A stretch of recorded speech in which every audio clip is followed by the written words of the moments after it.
Paris est une petite ville au sein d'une gigantesque agglomération.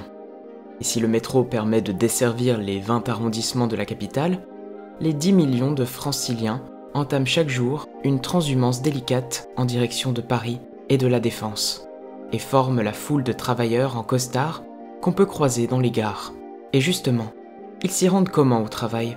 Eh bien, ils empruntent ce réseau connu de tous, pas forcément pour les bonnes raisons, et dont les couloirs énigmatiques conduisent forcément au centre de Paris, tout en symbolisant un mode de vie. Salut, je m'appelle Tom, bienvenue dans Métro, et aujourd'hui, explorons le RER parisien. La fermeture des portes est imminente pour votre sécurité, ne montez plus. Veuillez ne pas gêner la fermeture des portes, s'il vous plaît. Attention au départ. En arrière, s'il vous plaît.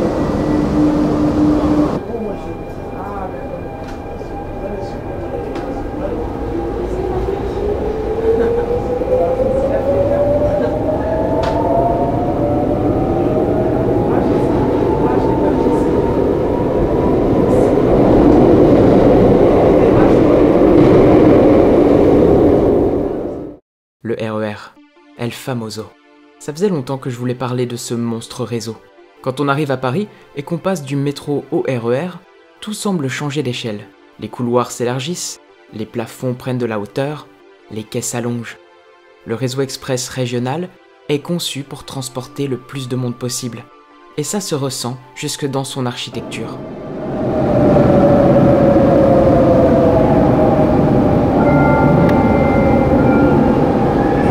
Les origines du RER remontent à une double volonté, connecter entre elles les gares terminus parisiennes et relier les banlieues à la ville de Paris.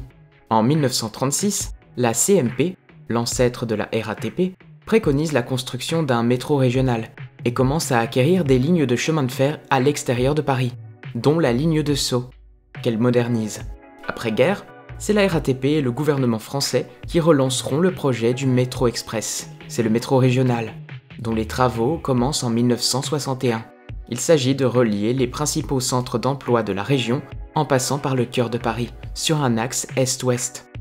En 1969, on met en fonction le tronçon Boissy-Saint-Léger-Nation, puis en 1970, le tronçon La Défense-Étoile. Le tunnel de connexion sous Paris, entre les sections est et ouest, sera construit par étapes. En 1977, ça y est, enfin, on peut traverser Paris d'est en ouest, en une dizaine de minutes. Le métro régional devient le RER A. La même année, on ouvre le pôle d'échange de Châtelet-Les Halles, en prolongeant la ligne de Sceaux qui devient pour l'occasion le RER B. Ces deux lignes seront progressivement étendues, et jusqu'en 1985, on construit autour des stations des villes nouvelles qui sortent de terre au milieu des champs, Cergy-Pontoise, Évry, puis Marne-la-Vallée, plus tardivement.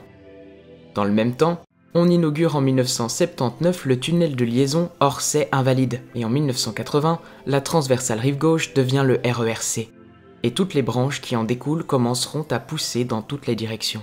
En 1987, les choses se compliquent, avec l'apparition du RER D. On prolonge les trains qui viennent des banlieues nord de Paris jusqu'à Châtelet-Les Halles via le tunnel du RER B. Ça va poser problème dans le futur, mais on en reparlera. En 1991, on décide de prolonger la D jusqu'aux banlieues sud, via la gare de Lyon. Mais cette fois, ça nécessitera la construction d'un nouveau tunnel parallèle à celui de la A. Il est finalement inauguré en 1995, permettant à la ligne D de gagner Évry et Melun. Et enfin, en 1999, on inaugure la première partie d'Éole, le RER E, de la gare d'Haussmann-Saint-Lazare à Chelles. Ça nécessite la construction d'un titanesque tunnel sous le centre de Paris.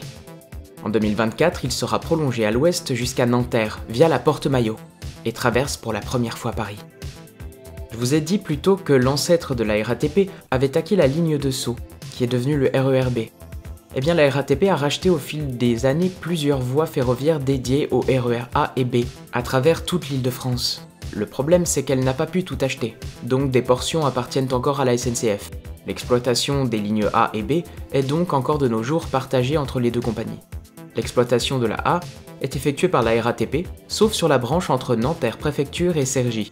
Sur le RER B, c'est simple. Tout ce qui est au sud de la gare du Nord est le territoire de la RATP.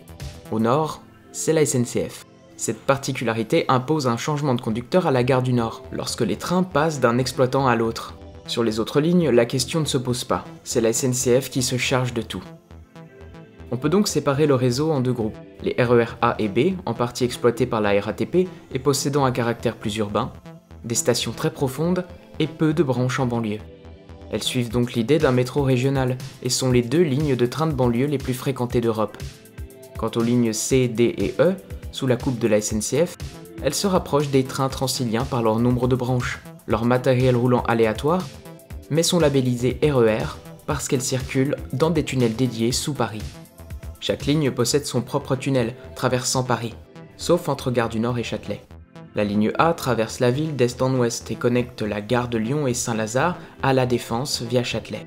La ligne B est l'axe nord-sud, reliant l'Essonne à la Seine-Saint-Denis et surtout à l'aéroport Charles de Gaulle, via Châtelet et la gare du Nord. La C est un fouillis de branches reliant en gros le sud de Paris et Versailles au Val d'Oise, via la gare d'Austerlitz et Orsay.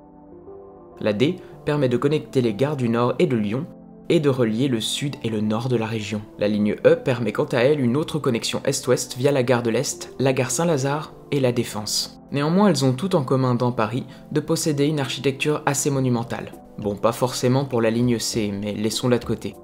Les quais sont larges de 225 mètres pour accueillir des rames allant jusqu'à 8 voitures. Les salles d'échange, les couloirs, il suffit de se promener dans Châtelet-Léal sur les nombreuses plateformes, à Aubert, au-dessus des quais, ou à Haussmann-Saint-Lazare pour le comprendre. Tout est grandiose, tout est béton, et baigné par le Space Age des années 70. Faire grand, faire pratique, transporter le plus de monde possible, trop n'est jamais assez.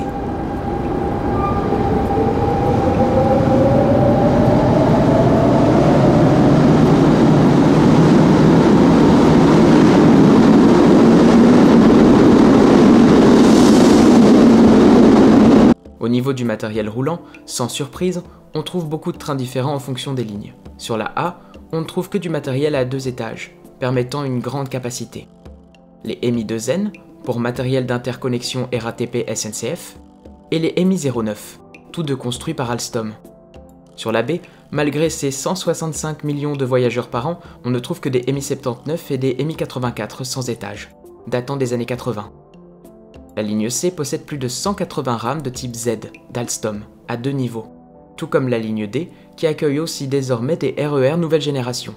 Sur la ligne E, on trouve 3 matériels, des MI2N version SNCF, des rames franciliennes type transilien sans étage et des RER NG. Mes stations préférées sont sans nul doute celles qu'on trouve sous Paris. Aubert est ma préférée toute catégorie confondue.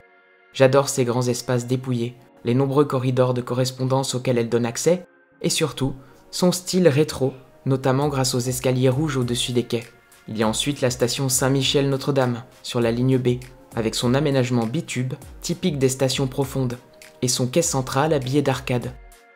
Elle donne des vibes du métro londonien, avec ses courbes et son carrossage blanc. Direction ensuite le RER E, avec la station Haussmann-Saint-Lazare, et sa décoration typique du E première phase. Lumière tamisée, orangée, grandes arcades, imposantes, qui me rappellent le métro de Washington. Et puis bien sûr, la station Porte-Maillot, sur la nouvelle section du E, avec de grands espaces blancs et bois et un look très futuriste.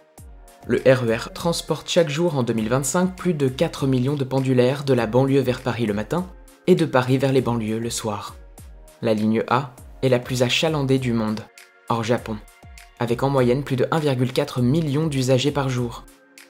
Ce transport incontournable en Île-de-France possède néanmoins de gros soucis, qui l'empêchent d'être aussi fiable qu'il le pourrait. Outre la saturation des lignes A, B et D, qui deviennent invivables en heure de pointe, il existe d'autres points noirs. Le fait que les lignes B et D partagent le même tunnel entre Châtelet et Paris-Nord crée un véritable goulet d'étranglement qui handicape les deux lignes. Si un incident se produit sur l'une d'elles, l'autre sera aussi retardé, puisque dans le tunnel, les trains se suivent.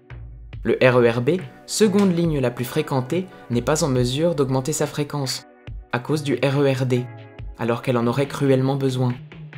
Ce RER-D justement, tout comme le RER-C, sont un bric-à-brac de lignes ferroviaires accrochées ensemble, et leur fonctionnement en branche est complexe et handicapant.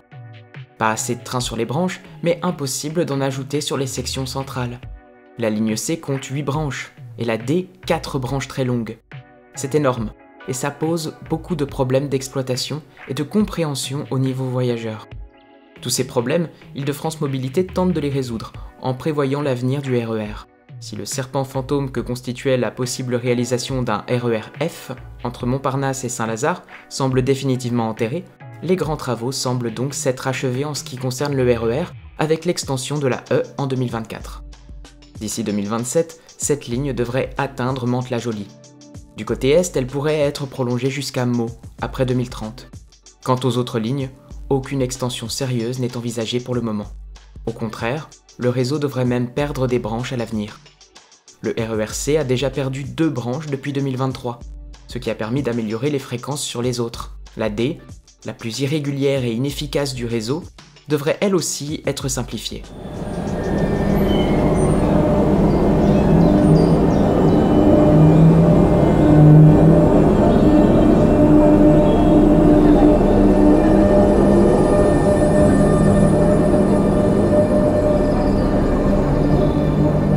Le point de tension qu'aimerait résoudre IDFM, c'est avant tout le tunnel commun du RER B et D, sous Paris.